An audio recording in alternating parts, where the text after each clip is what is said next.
Hello friends and welcome back to the Humus Heritage.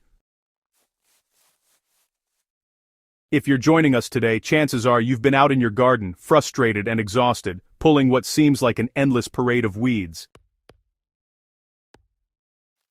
You lay down fresh mulch with such hope, expecting a pristine, weed-free paradise, only to find new invaders sprouting up within weeks. Naturally, you start eyeing that beautiful mulch with suspicion. Could it be that the very material you bought to suppress weeds is actually bringing them into your garden? Today we're getting to the bottom of this persistent gardening concern, examining the science, the myths, and the real sources of those stubborn weeds. Let's settle this once and for all. Every gardener has been there. You spend a Saturday afternoon spreading a gorgeous layer of mulch around your flower beds, vegetable rows, or ornamental trees.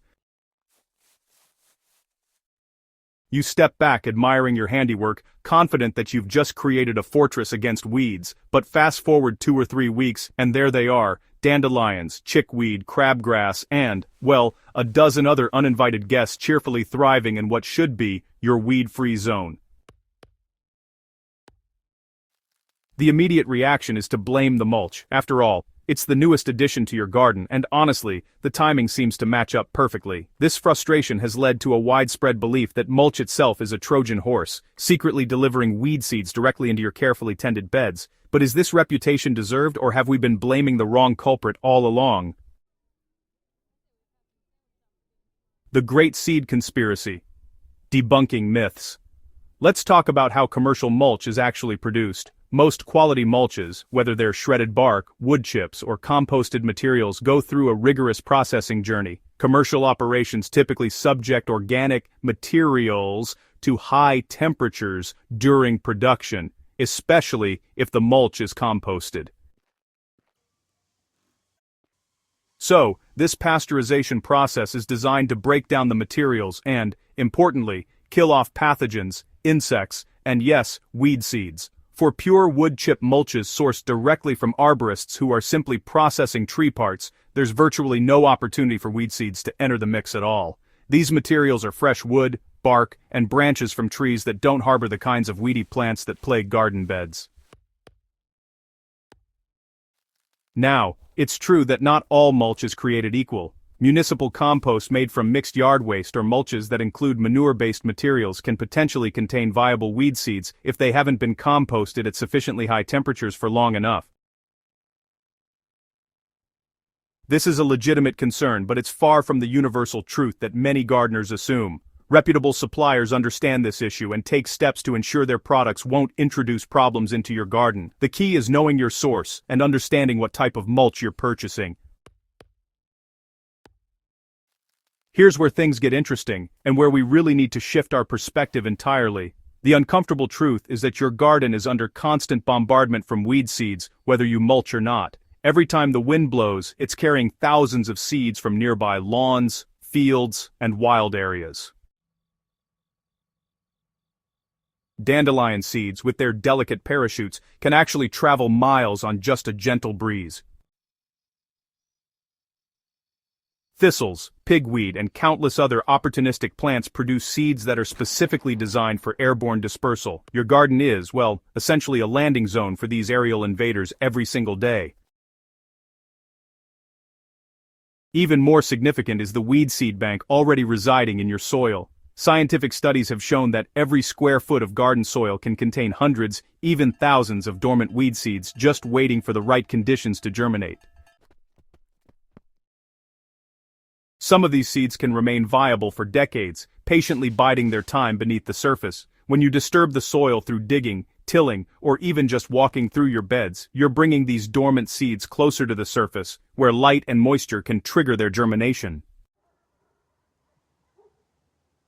Let's not forget about our feathered friends and other wildlife. Birds are unwitting accomplices in weed distribution, consuming seeds from one location and depositing them elsewhere through their droppings. Squirrels, rabbits, and even our own pets can carry seeds on their fur or in their digestive systems, inadvertently planting them throughout your landscape.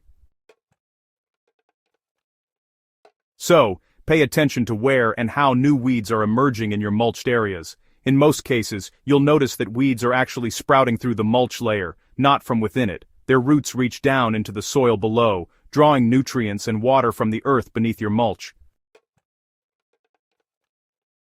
This is, honestly, a telltale sign that these plants didn't originate from the mulch itself. If mulch were truly the source, you'd expect to see seeds germinating within the mulch layer, with roots spreading through the loose organic material, rather than immediately diving into the soil beneath.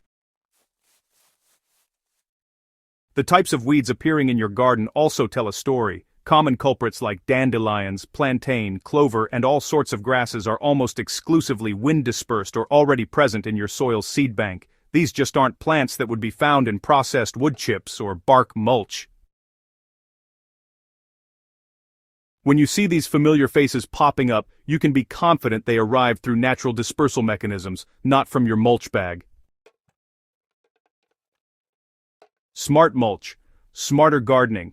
Understanding the real story behind weeds and mulch allows us to garden more effectively. First, choose your mulch wisely. Pure wood chips from tree services, bark nuggets, pine straw, and properly composted materials from reputable suppliers are your safest bets. These products have either gone through heat treatment or simply don't provide an environment where weed seeds would be present in the first place. Application technique matters tremendously. Maintain a mulch layer between 2 and 3 inches deep. This depth is crucial because it blocks the sunlight that most weed seeds need to germinate, whether those seeds came from the air, animals, or your soil's existing seed bank. Too thin, and you're not providing adequate suppression. Too thick, and you risk depriving your soil of oxygen and creating conditions for fungal problems.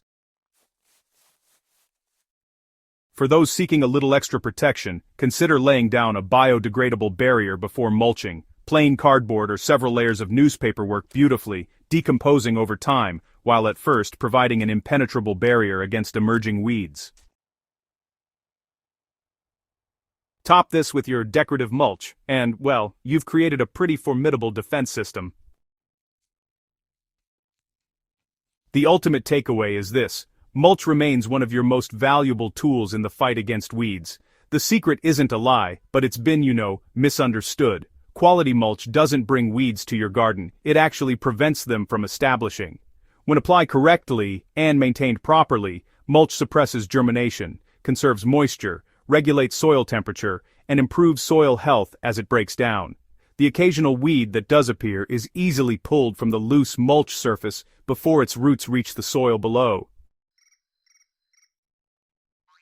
If you found this investigation valuable, please subscribe to the Humus Heritage and share this information with fellow gardeners who might be wrestling with the same concerns. Together, we're building a community of informed, successful gardeners who work smarter, not harder.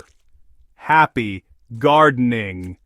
And remember, your mulch is your friend, not your foe.